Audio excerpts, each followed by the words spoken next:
Welcome to the Slop Temple. We pray this video helps. You start by picking a reliable VPN. Speed matters because game downloads and authentication are sensitive to latency. Once signed into the VPN app, choose the country whose Epic store you want to access and connect now. Make sure the VPN shows an active IP for that country. This is essential because Epic reads your IP at login. If you use a router VPN, confirm the router-tunneled devices are online.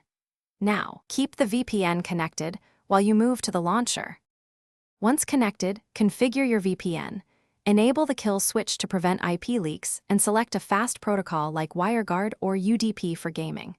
Use split tunneling so only Epic Games traffic routes through the VPN.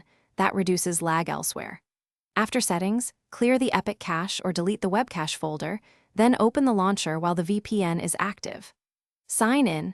Epic will detect the VPN IP and present that store region. If downloads start slowly, switch to a nearer server in the same. You finish by verifying your public IP shows the VPN country. That prevents accidental purchases in the wrong store. Start your download or purchase while the VPN stays connected and watch speeds, move to another server if needed. If Epic still shows the old region, close the launcher, flush DNS, clear web cache, and reopen with the VPN connected. Sometimes switching servers or restarting the PC fixes it. Key troubleshooting tip: if leaks persist, enable the kill switch and contact VPN support for resolver. Thanks for watching. Consider subscribing if we helped you.